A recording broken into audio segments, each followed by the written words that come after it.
One of the important aspects of our creation as human beings made in the image of God is our need for relationships. We group together in families, in organizations, in workplaces, and schools. We even group together in large groups called nations. And those relationships are designed to help us achieve common goals for flourishing in life. But it doesn't take long before we realize that those relationships can also be fraught with anxiety. Conflict in families, at work, even on a national scale, make us anxious and stressed. And that stress can lead to all kinds of mental, emotional, physical, and even spiritual dysfunction. Learning to deal with anxiety is one of the keys to living the kind of life that God intends for us. And while we can't always manage the people and things that make us anxious, we can learn to manage ourselves. Self-differentiation is the process of knowing where your responsibility ends and another's responsibility begins. We can learn to be non-anxious in our relationships. We can learn to regulate our own emotions and learn healthy patterns of relating to others that can actually change our families and relationships for the better.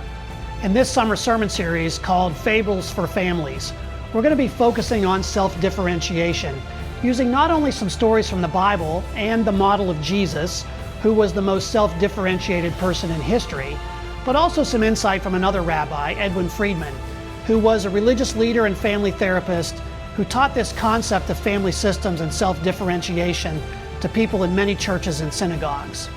Rabbi Friedman's model of teaching reflects that of our own Rabbi Jesus, who used stories called parables to express larger truths.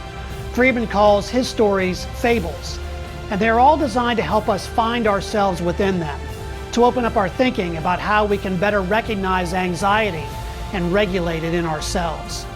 These stories are strange, they're funny, they're thought-provoking, and they're even disturbing at times. But I guarantee you, they will get you thinking in new ways about your life and your relationships. So join us in person or online for this important 6-week sermon series, Fables for Families, at Aldersgate Church beginning on July 21st. Let's learn together how to live a new story of flourishing in an increasingly anxious world.